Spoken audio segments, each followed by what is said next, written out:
लेकिन हम वर्तमान की बात करें 2024 भी, यदि उसकी कोई समीक्षा करें तो आप देखिए कि सारे क्रांतिकारी बदलाव 2024 में दिखाई दिए। तीसरी बार प्रधानमंत्री नरेंद्र मोदी चुनकर के आए। कई लोग उस पर बारे में जिनको शंका थी उनको आत्मविश्वास भी था। एक तरफ ये था कि भाई 400 पार होगा, नहीं हुआ तो कुछ ऐसे हमारे पत्रकार, संपादक और या राजनीतिज्ञ कहिए, दोनों पॉलिटिशियंस भी हो जाते हैं पत्रकार और पॉलिटिशियन भी पत्रकार हो जाते हैं। तो ऐसी स्थिति में उनको तो लगता था कि नहीं, देखिए नहीं हुआ 400, लेकिन फिर भी सरकार तो प्रधानमंत्री नरेंद्र मोदी की बनी।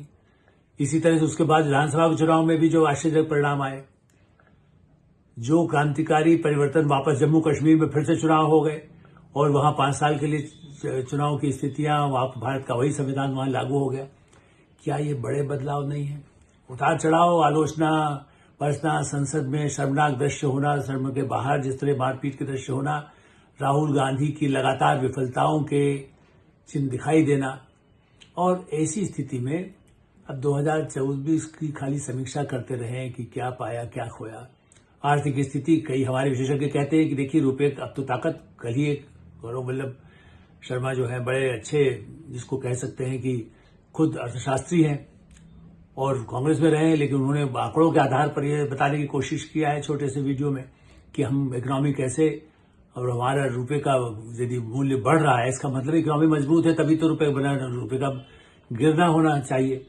तो आप देखिए कि आशा, अपेक्षा और क्या काम है पत्रकारिता का, क्या काम है राजनेताओं का, क्या काम है समाज सेवियों का, क्या काम है धर्माचार्यों का, जीवन में भारतीय नागरिक नहीं पूरे विश्व में एक आत्मविश्वास पैदा करना।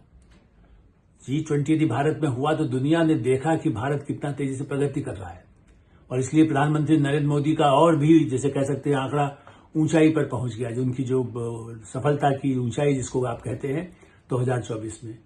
तो क्या 2025 में वो कम हो सकती है? नहीं।